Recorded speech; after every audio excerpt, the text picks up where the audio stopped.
Nós estamos num momento em que trabalhar por Cristo é um desafio ainda maior do que em muitos momentos da história humana, por causa desse relativismo moral que toma conta de nós.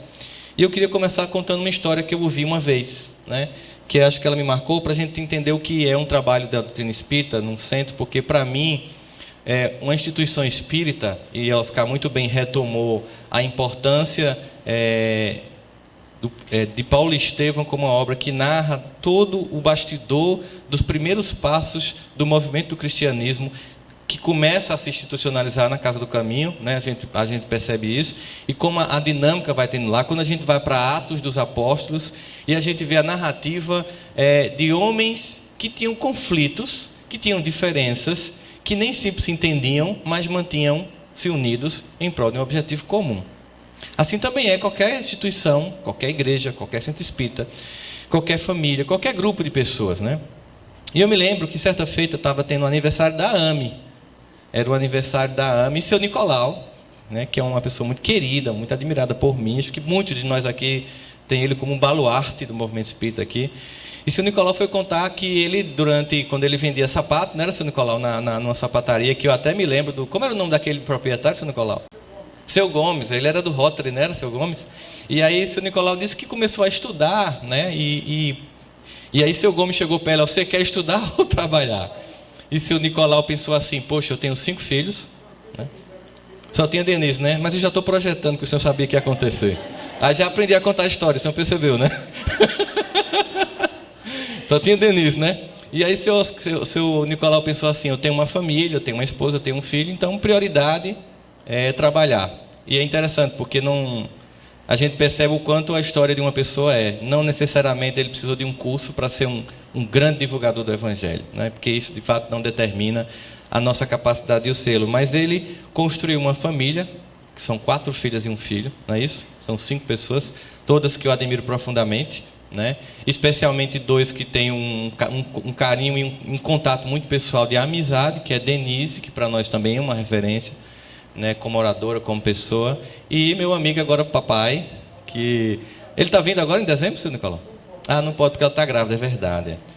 Então, que é Adolfo, que está agora em Santa Catarina, depois de ter passado um período de provas e expiações em Teresina, que ele passou para Santa Catarina e agora está num estado bem diferente do Piauí em termos de clima, né?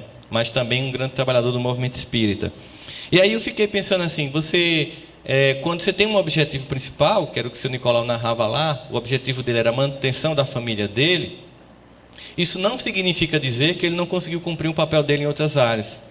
Porque muitas vezes, quando a gente pensa num agrupamento de pessoas para servir o Evangelho, a gente tem uma ilusão de que os trabalhadores do bem são pessoas que vivem em perfeita harmonia e sintonia. A primeira vez que eu entrei no centro espírita, que eu vi as pessoas falando muito suavemente, docemente, entregando uma mensagem na porta, eu pensei: que povo evoluído, que povo bom, né? E eu me senti horrível, porque eu sabia quem eu era, mas eu não sabia quem aquele povo era, né? Então aquela voz mansa, distribuindo a mensagem, aquelas preces mais suaves. Eu estava vindo da igreja evangélica e as preces eram assim, né? Então, com toda o fervor pentecostal, tipo Silas Malafaia, que tem aquela fala mais enfática e que não é uma crítica, é apenas um estilo de pregar o Evangelho, também importante, também necessário, também muito importante para muitas vidas, e me ajudou muito na época. Então, quando eu cheguei aqui, que era aquela coisa mais mansa, mais suave, eu pensei: esse povo é muito evoluído, né? É claro que depois de uma certa convivência, você descobre que é tudo igual. Nós estamos na mesma vibe, como a gente costuma dizer, ou seja, nós somos seres imperfeitos, nós temos nossas dificuldades, nós temos nossas diferenças, mas nós temos algo que nos une. Isso é importante a gente ressaltar. Oscar, que também, como eu, viaja muito, a gente vive em vários lugares fazendo palestra, a gente sabe que a gente às vezes vai estar lá numa plateia com, 5.000 pessoas estranhas, mas são 5.000 pessoas que são estranhas a mim, ou a ele, ou a Denise, mas são pessoas que compartilham conosco, talvez, a parte mais fundamental desta encarnação, que é um divisor de águas na vida de muitos de nós, que é conhecer o cristianismo redivivo. Que é quando você começa a ver a possibilidade de recuperar a simplicidade daquele movimento cristão inicial, que foi o que de fato encantou as pessoas, como encantou este homem que Oscar recuperou na narrativa, que pega do lixo o livro Paulo Estevam e percebe que a mensagem de Jesus ela objetivava uma transformação muito mais simples do que as pessoas costumam perceber e imaginar hoje em dia, que não necessita de nenhum tipo de pantomima ou de fantasia, mas apenas de uma disposição interna para fazer uma mudança de roteiro. A mudança de roteiro em sintonia ou em harmonia com a capacidade que cada espírito que nós somos tem de fazê-lo. Obviamente que, modelarmente, o maior exemplo de conversão de uma alma que nós conhecemos é, sem sombra de dúvidas, a de Saulo de Tarso, que naquele momento em Damasco não se converte. A conversão de Paulo é a vida inteira de testemunho no Evangelho. Paulo começa naquele momento a aprender. Em muitos momentos ele diz, enfim, eu aprendi a ter paciência, eu aprendi a viver com muito e a com pouco, na abundância e na escassez, porque tudo posso naquele que me fortalece. Paulo começa naquele momento em Damasco a aprender a conviver com o Evangelho, coisa que nós também estamos fazendo, cada um de nós a seu tempo e ao seu modo, e em cada uma das muitas possibilidades da fé cristã, no mundo evangélico, católico, espírita, mórmon, adventista, entre todas essas possibilidades, cada um ao seu modo e a seu tempo, tem um estralo, tem um momento em que a pessoa finalmente entende, bom, agora aqui eu tenho que mudar a forma como eu vinha vivenciando a minha vida. Às vezes nós passamos por uma conversão dentro do próprio sistema que a gente já está. Eu acho que eu tive 2 momentos enquanto espírito. Um primeiro momento que eu cheguei assim pelo conhecimento, e o segundo que eu cheguei pela dor, e nesse sim eu considero que eu comecei a engatar a marcha no objetivo de tentar vivenciar princípios que a todos nós é muito caro. Nesse momento, quando a gente pensa nessa narrativa de Paulo de Tarso, ali naquele primeiro movimento cristão, em que a gente pensa em família, a gente pensa em instituição religiosa, a gente pensa exatamente nisso. Pessoas diferentes, pessoas que têm personalidades diferentes, pessoas que têm visão de mundo diferente, mas que se lançam ao projeto de vivenciar uma experiência comum da divulgação do Evangelho. Uma das coisas que mais ajuda a gente viver em grupo ou viver em família é aprender a olhar o filme e não a fotografia. Eu vou tentar explicar o que eu quero dizer com isso. Toda vez que eu me magoo com alguém, toda vez que você tem mágoa de alguém, é porque você fotografou um momento desta pessoa. Você fotografa este momento em que a pessoa falha com você, e a partir dali você passa a fazer uma descrição do seu relacionamento com aquela pessoa. E obviamente a fotografia é sempre injusta, porque ela captura apenas um momento de um movimento de toda uma vida. Assim é que, dependendo do quanto eu fico fixo nessa fotografia deste relacionamento, eu posso envolver um sentimento de tanto antagonismo com relação a esta pessoa ou a essas pessoas, que eu passo a ter um sentimento de rechaço ou até mesmo de ódio. É aí que a gente percebe muitos casos de depressão, e quando você vai buscar a narrativa do deprimido, que ele está se queixando de pessoas ou de alguma pessoa, que em algum momento com ele falhou, com ela falhou, e que a partir dali ela cristalizou através de uma fotografia e esqueceu que a vida continua. Ela tinha elementos de cenas anteriores àquele evento da mágoa e veio ter elementos depois do evento da mágoa, mas você fixou na fotografia. Todos nós somos um filme em andamento. Nesse teatro da vida, que naquela música belíssima de Beto Melo, né? Nesse cenário da vida, um dia todos nós seremos anjos. Mas como a gente ainda está meio que distante dessa angelitude, a gente tem um nível ainda alto de conflito. Paulo trabalha em muitas das suas epístolas, para muitas das igrejas, esse conflito. Ele envia para muitas dessas igrejas indicações e conselhos para que se tente entender que, se você for realmente objeto de grande conflito, antes não tivesse nem conhecido o Evangelho.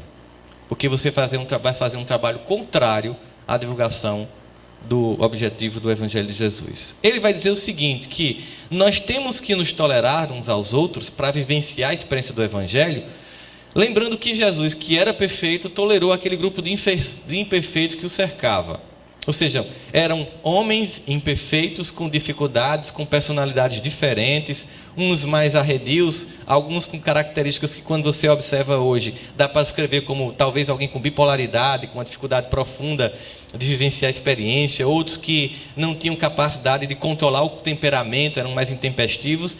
Mesmo assim, Jesus convida esse colégio apostolar para fazer com ele o primeiro projeto de célula cristã, e são homens imperfeitos, que logo após Jesus deixar o plano físico, começam a mostrar também que o conflito continuou existindo entre eles. Mas eles mantiveram algo que Paulo vai descrever muito bem. A gente pode ter dificuldade, a gente pode ter um caráter de personalidade ainda pouco trabalhado, a gente pode ter muitas questões pessoais ou de vivência de grupo mal resolvidas, mas quando nós temos uma meta, essa meta, ela nos estabiliza. Essa meta é que nos possibilita entender que, em direção a ela e por causa dela, suportamos todas as coisas, suportamos a nós mesmos, suportamos uns aos outros, porque nós temos uma meta. E é claro, Paulo vai dizer, a meta é Cristo. Ele, no momento em que aparece na nossa vida, como essa promessa, que é exatamente a memória que nós temos que lembrar deste mês. Eu sei que para muita gente é tempos de árvores, de trocar roupa, se bem que na crise, né, vai aquela roupinha do ano passado mesmo. Mas é época em que a gente fica sempre pensando no consumismo, mas é a época da gratidão. A gratidão, porque uma promessa foi feita, né, desde o início da civilização judaica, e essa promessa passou milênios para ser concretizada. Esse povo aguentou toda sorte de perseguição, escravidão e dor. Esse povo foi escravizado no Egito, na Babilônia, suportando tudo em nome de uma promessa, que foi cantada e recantada por 16 profetas até que enfim chega o Messias. Então, quando chega o Messias, ele dá estabilidade e sentido. Jesus, para nós, é um eixo que aglutina as nossas expectativas e esperanças.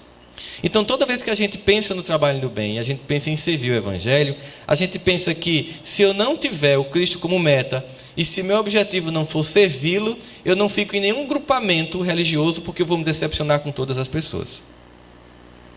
Em todos os lugares, as pessoas vão nos decepcionar, e em todos os lugares, eu vou decepcionar as pessoas. Então, o objetivo é, apesar das minhas dificuldades, apesar das minhas deficiências, nós estamos aqui por uma meta que é maior que nós mesmos. Eu acho que a história do burrico que Oscar trouxe, ela é muito propícia para isso, porque uma vez eu estava conversando com Décio Andoli, que também é um expositor muito conhecido nosso, sobre a necessidade de trabalhar em nós o sentimento infantil da vaidade, né? Que é muito comum, as pessoas começam a fazer um oba-oba e você começa a achar que é o que não é. Ele me contando que certa feita ele foi fazer uma palestra, dessa é um pouquinho mais ou menos dessa altura assim, ele foi fazer uma palestra em Santos, em São Paulo, e quando ele chegou estava lotado o centro. E aí o pessoal fez, por que está tanta gente hoje aqui? Aí fizeram, é porque Décio vai fazer a palestra. E ninguém via ele, mas ele estava ouvindo todo mundo falar dele. Ele disse que foi ficando com 2 metros de altura. Ele disse que foi crescendo, Oscar, de um jeito que ele entrou no centro assim, inflado. Sou eu, Décio, sou eu. E quando ele foi fazer a palestra, ele simplesmente passou 3 minutos sem lembrar de absolutamente uma palavra. Ele ficou assim olhando para o povo olhando para ele olhando para o povo olhando para ele, a tensão crescendo. E ele calado, e o presidente do centro olhando para ele, e o povo olhando para ele, meu Deus do céu, pelo amor de Deus, libera aí Wi-Fi, porque eu entendi que não sou eu. Aí ele disse que chegou a conexão, ele deu a palestra, chegou em casa, pegou uma pessoa muito querida, que tinha ajudado ele, um senhor de mais de 70 anos lá, e ele fez a seguinte analogia para ele. Ele contou que achou que a vaidade atrapalhou naquele momento, e certamente, meu filho, mas eu vou contar uma história que você vai entender o que é nossa tarefa no Evangelho de Jesus. Pois não. Lembra então naquele dia que ele vai chegando na Páscoa, na Judéia, né? Naquele momento em que ele ressuscita Lázaro, na sequência ele vai inclusive com Lázaro, né? naquela comitiva, chegando com o burrinho, né? Naquele momento, e as pessoas com aquele raminho saudando Jesus, que hoje em dia nossos irmãos católicos fazem a missa de ramos, em homenagem a esse momento na Páscoa. E aquele oba-oba em torno de Jesus, Você lembra da cena? E desce, lembro perfeitamente. Essa cena é muito clássica do Evangelho. Pois então, você não sabe de um detalhe que não está na narrativa. O que foi? Você acredita que o burrinho achou que era para ele? Então, toda vez que a gente está numa tarefa do Cristo e pensa que os louros são para nós mesmos, desandou o processo. Toda vez que a gente quer a evidência, toda vez que a gente quer ocupar um espaço que não é nosso, desandou o processo. Nós somos tocadores de uma orquestra. Essa orquestra tem uma partitura e tem um regente. Toda vez que nós conseguimos tocar com harmonia o nosso instrumento, nós conseguimos executar bem a nossa participação na orquestra. O que seria então essa partitura? A partitura que nos guia é o Evangelho de Jesus. É para ela que nós olhamos. É para esse apanhado de conteúdos morais e de histórias de homens e mulheres que se superaram, que venceram adversidades, que mantiveram sua fé viva e que eram imperfeitas, mas mesmo assim continuaram, que tinham suas dificuldades, mas insistiram em seguir, a mensagem de Deus, desde os antigos profetas até o advento do Cristo. E toda vez que você olha no Evangelho, para que você possa interpretar a partitura quando há dúvidas, você tem que lembrar que existe um regente deste Evangelho, que é Jesus. Ele é o regente porque ele estabelece o modelo de execução da melodia. É mais ou menos assim que a gente percebe quando, em O Livro dos Espíritos, vai se colocar Jesus como esse modelo para seguir. Então, assim, você tem o seu evangelho, que é a sua partitura, você está tocando o seu instrumento, e existe um regente. O regente é o modelo que diz, a melodia deve ser tocada neste compasso. Quando é que nós temos problema? E é sempre por isso que nós temos problema. Em casa, no casamento, no trabalho, em qualquer grupo e na instituição religiosa, como aqui, qualquer uma outra. É quando eu deixo de olhar para a partitura e para o maestro e olho para o tocador do lado e comparo o meu instrumento com o dele, ou para dizer que eu quero tocar o dele porque eu acho melhor, ou para dizer que o meu é melhor que o dele. Infantilmente, nós temos dor e angústia na alma humana toda vez que eu paro de olhar para aquilo que eu estou fazendo, a minha tarefa a ser executada, e vou me comparar com quem está executando outra tarefa. Ou para dizer que a minha é melhor, ou para dizer que eu quero a tarefa dele. Observe como isso pode ser desdobrado em exemplos bem simples. Bem simples. Você finalmente conseguiu, nesta crise, trocar de carro, E aí você comprou o modelo 2016, porque está na liquidação, porque está entrando o modelo 2017. Você compra o seu carro novo, você não bota nem vídeo fumê para todo mundo saber que é seu. Você está ali dentro, todo mundo vê quando você para. Sou eu, comprei o carro novo, E aí você compra seu carro novo, quando está em janeiro na praia, você para e tem um modelo 2017 do seu lado, porque alguém conseguiu comprar o novo modelo. Você comprou a liquidação de 2016, mas alguém comprou o de 2017. A variação de modelo de um carro para o outro, de um ano para o outro, é geralmente o farol de um é assim, o outro passa a ser assim. Mas aí quando você para no sinal que o seu farol 2016 é assim e o outro 2017 é assim, você já olha se sentindo inferiorizado, porque o carro dele é 2017. Porque o telefone dele é não sei o que S. Porque o que ele faz é melhor que eu faço. Toda vez que a gente se compara, em qualquer tipo de atividade humana, a gente se inferioriza ou a gente se engrandece. Ou eu paro para dizer que o meu é melhor que o seu, ou eu paro para dizer que o seu é melhor que o meu. E isso é sempre um sentimento infantil. E isso é sempre um motivo de conflitos, porque cada um cumpre um papel e uma tarefa. E as pessoas, elas têm uma vida que não é uma fotografia, é um filme. Elas podem em algum momento ter falhado com a gente, mas vamos analisar tudo que aconteceu ao longo de uma história. Como aqui foi começado a narrar por Oscar, desde a construção da Sapato, ou a solicitação do terreno por Williams Arruda, Lembra muito também o projeto lá da Asas no início, quando estava o grupo junto e foi lá e aterrou o terreno, fazer o evangelho.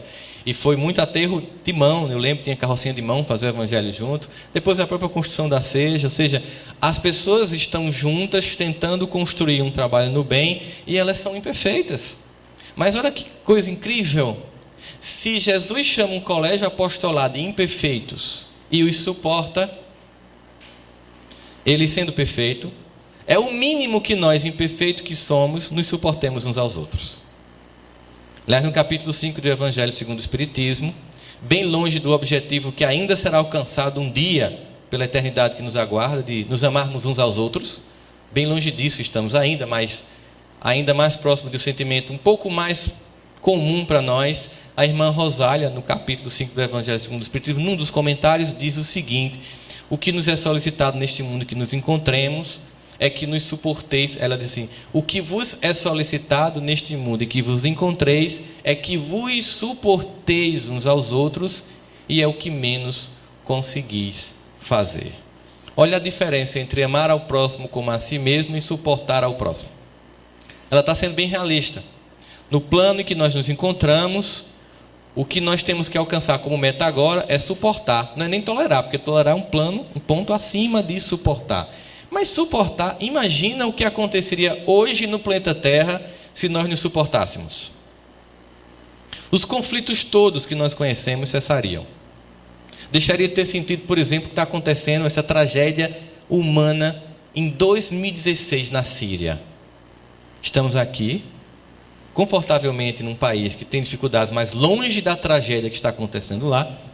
Nós estamos aqui vendo pela TV crianças sendo abusadas, violentadas, escravizadas, destruídas, mortas, chegando na praia morta, como aquele bebezinho que ficou símbolo da fuga das pessoas na Síria. Ainda hoje nós estamos tentando nos suportar. Se nós nos suportássemos, muitos dos conflitos que nós conhecemos cessariam.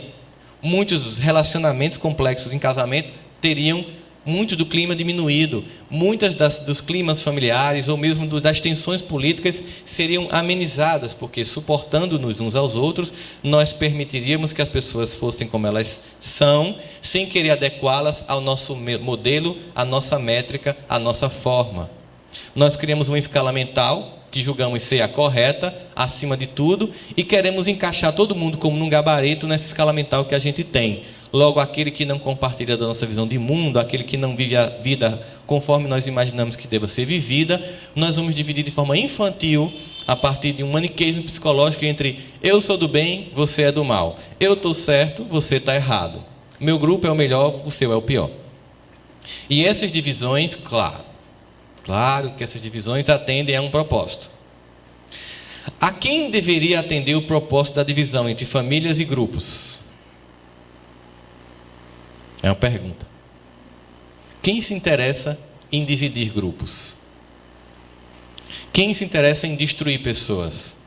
Quem se interessa em separar famílias? É Jesus? Não.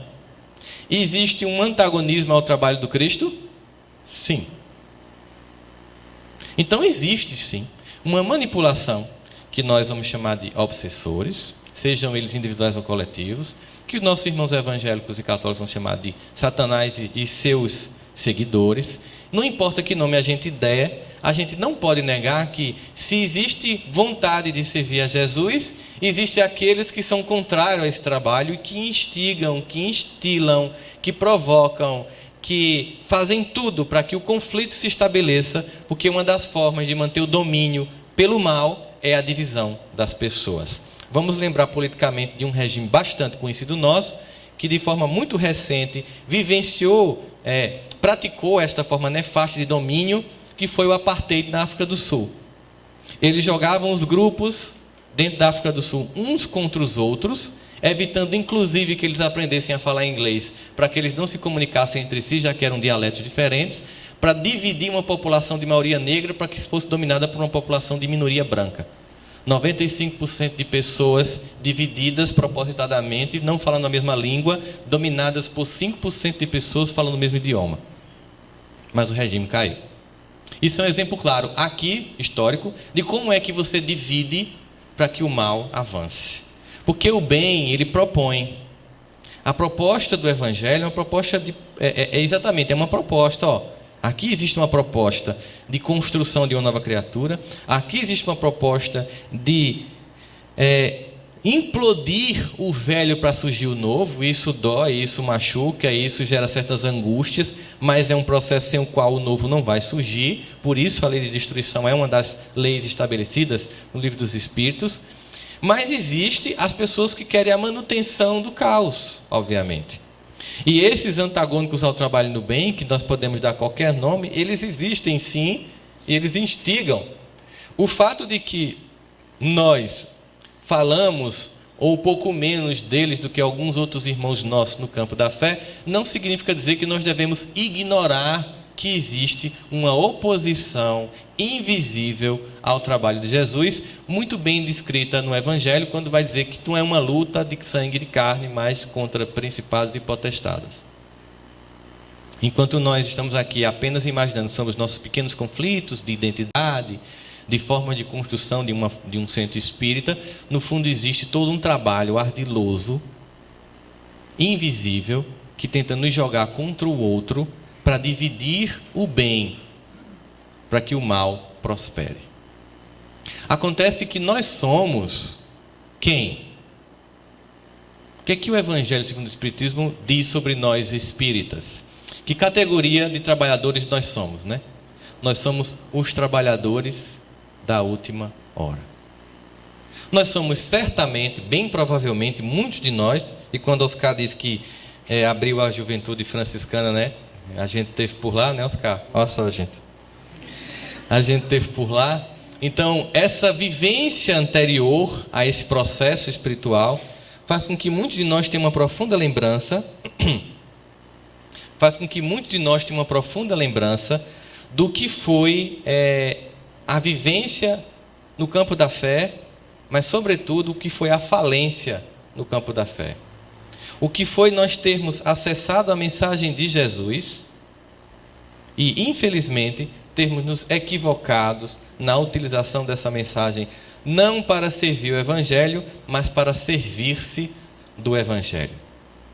Muitos de nós aqui, em várias das experiências anteriores, nossas existências, usamos a mensagem do Mestre não para transformar nossas vidas, mas para manipular as pessoas.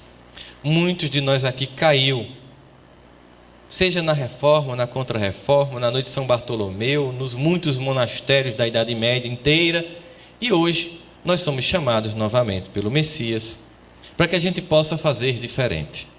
Nós somos chamados para que a gente possa abrir mão do ego pessoal, abrir mão da vaidade pessoal, abrir mão do sentimento de ser o regente de um trabalho que já tem um único regente chamado Cristo Jesus, o Príncipe da Paz, o doce Rabi da Galileia.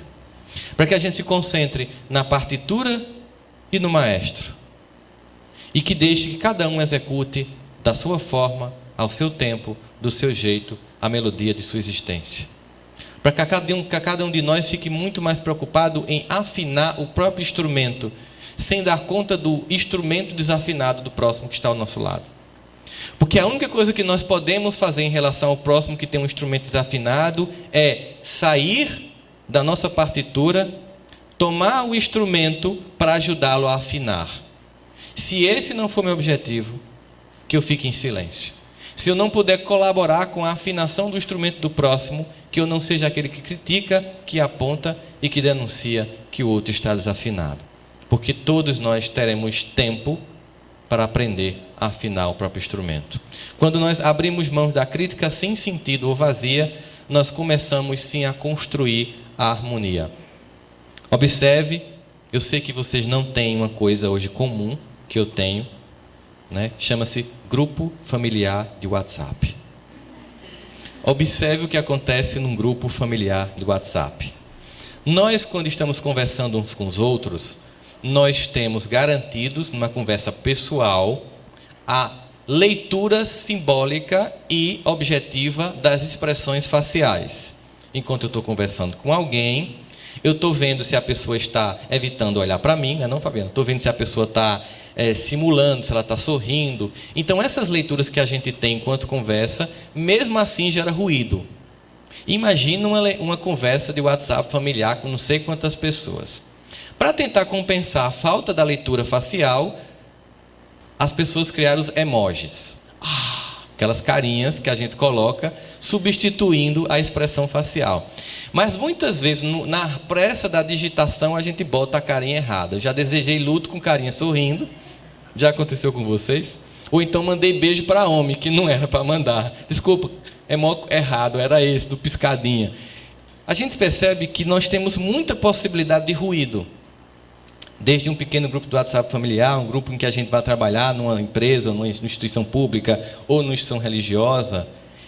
é que a gente fica atento ao seguinte, que essa espiritualidade que é antagônica ao trabalho do Cristo, ela e conhece os clichês psicológicos de cada um de nós.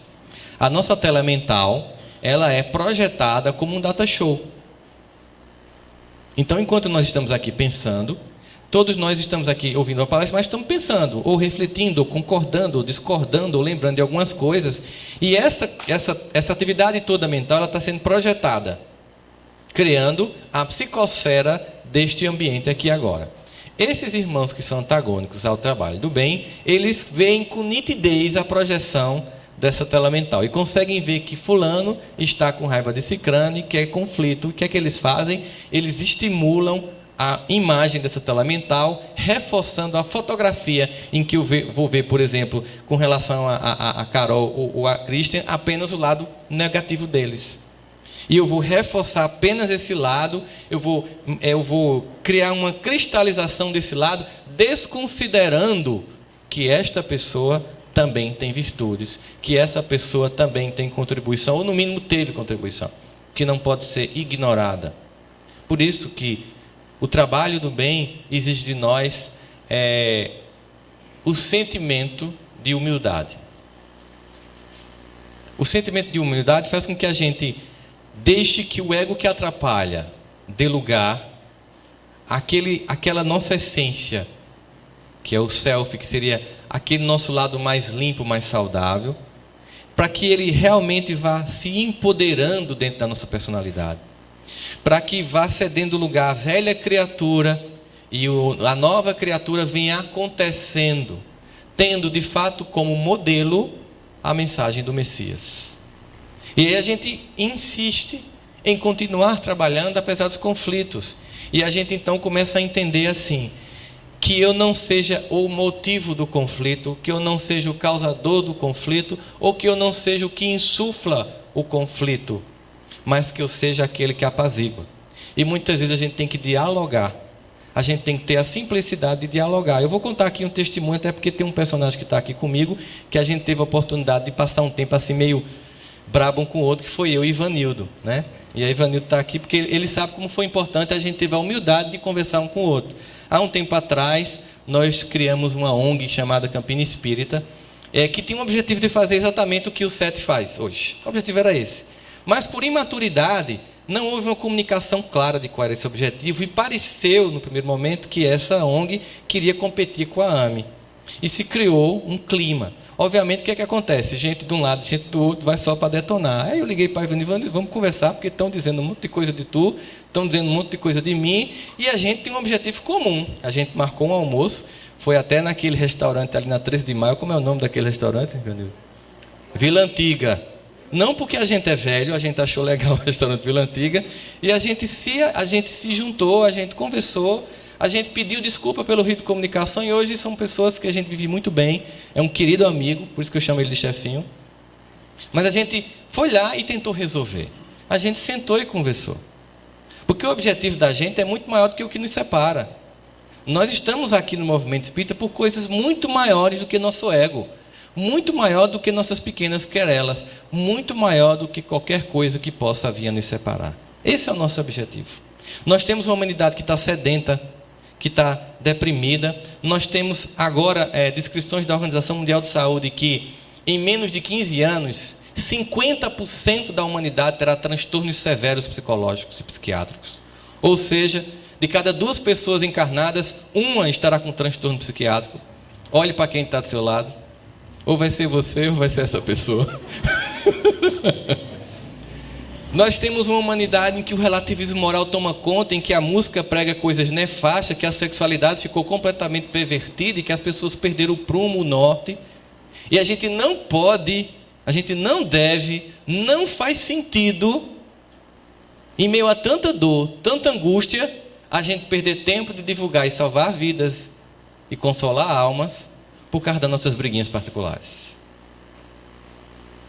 É injusto. Com todo o investimento que o Cristo fez em nossas existências, e particularmente nessa encarnação, em que a gente se dispôs a, sim, viver o Evangelho de forma diferente. Sim, a viver o Evangelho do Cristo diferente de como a gente viveu sobre ele nas experiências passadas. Portanto, é um convite para todos nós, mas é um convite que a gente pode ou não aceitar, para que a gente esteja junto nessa caminhada, para que a gente pense nessa dor que toma conta dos corações hoje na humanidade, para que a gente veja a quantidade de pessoas que se matam. A cada 40 segundos uma pessoa se mata no planeta. A cada 2 minutos uma pessoa tenta se matar no planeta. Existem pessoas que nesta manhã estão envolvidas com narcotráfico, prostituição, alcoolizadas. Existem pessoas que estão destruindo o projeto familiar numa manhã de domingo como essa. E nós estamos aqui reunidos para falar do Evangelho que a gente quer vivenciar e praticar e quer se tornar instrumento de Cristo para socorrer essas almas.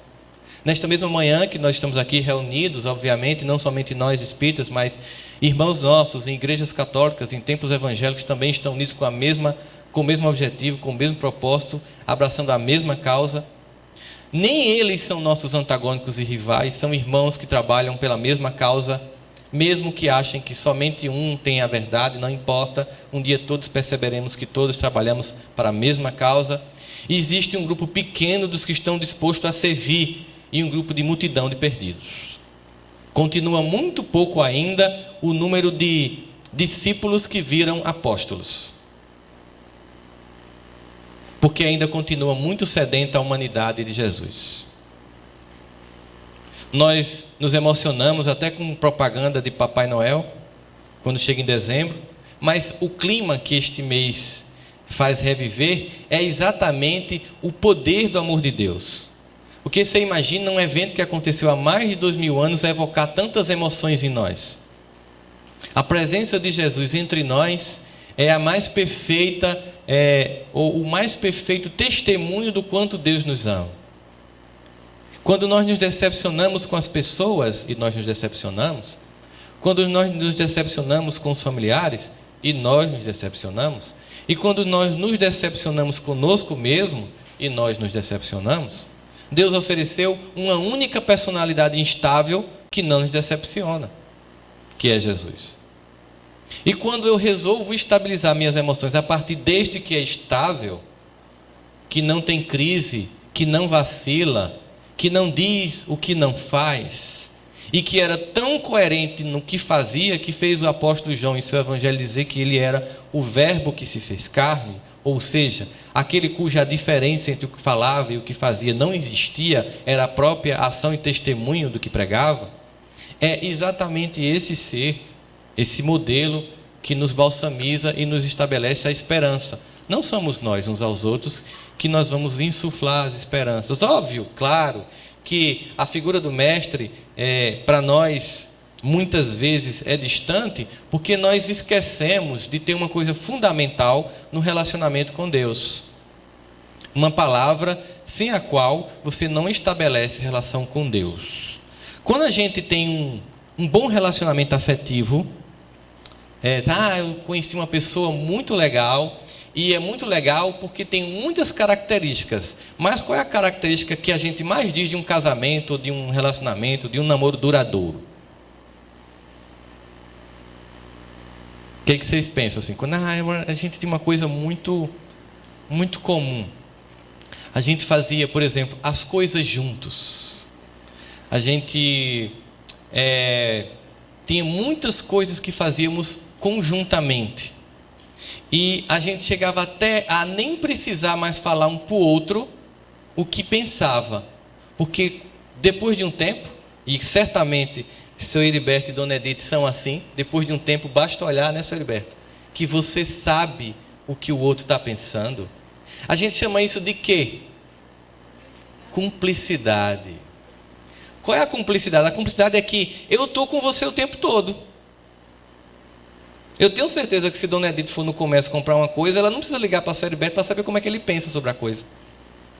Porque ela sabe que mesmo ausente dele, ela está em cumplicidade com ele. Nós temos que ter com Deus cumplicidade.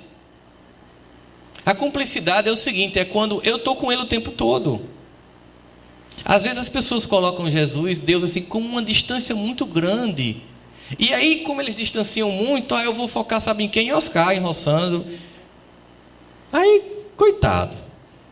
Se botar a gente como meta, amanhã mesmo já está, hoje mesmo estarás frustrado, né? Porque quando a gente desenvolve intimidade no relacionamento com Deus, a gente está conversando com Ele o tempo todo, conversando sobre tudo. Ora, quando você confia em alguém, quando você tem um relacionamento íntimo com alguém, você pergunta desde as coisas mais complexas até as coisas mais simples, não é assim?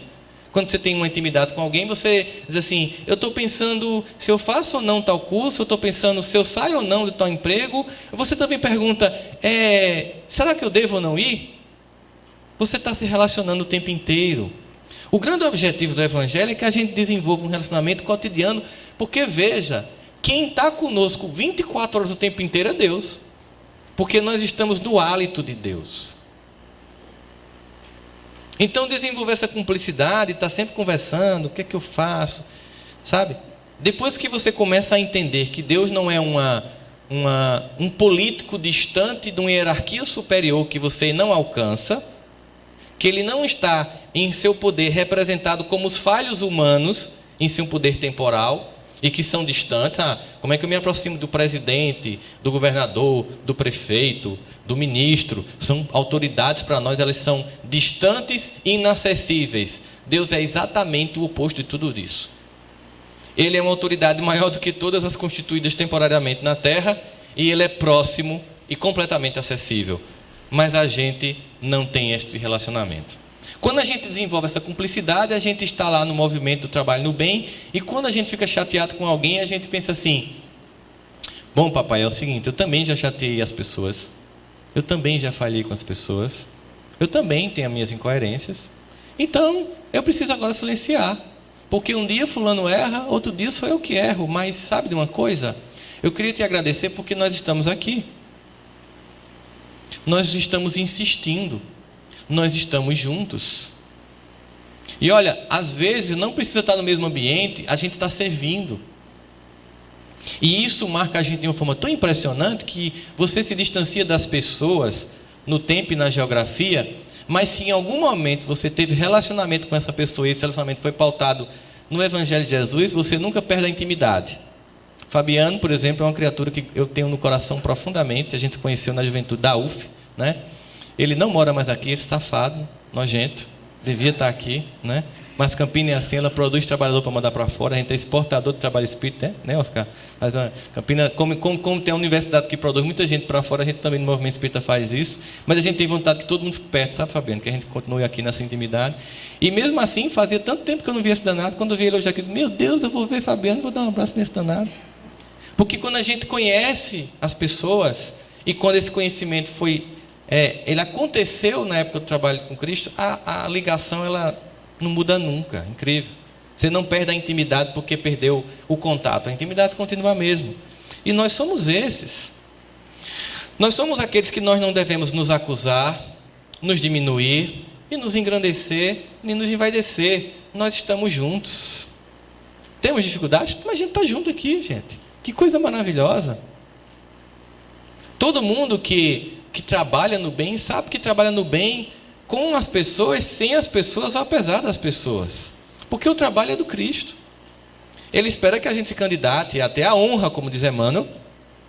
A honra, essa é a palavra que Emmanuel utiliza, de ser trabalhador de Jesus. No fundo, era para ser disputado a tapa.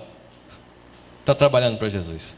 Era como quem faz um concurso assim, imagina, o concurso mais pesado do país. Que você tem lá 50 mil pessoas para uma vaga. É mais ou menos isso. É uma honra estar aqui, gente, para nós. É uma honra estar numa casa como essa, 50 anos aqui.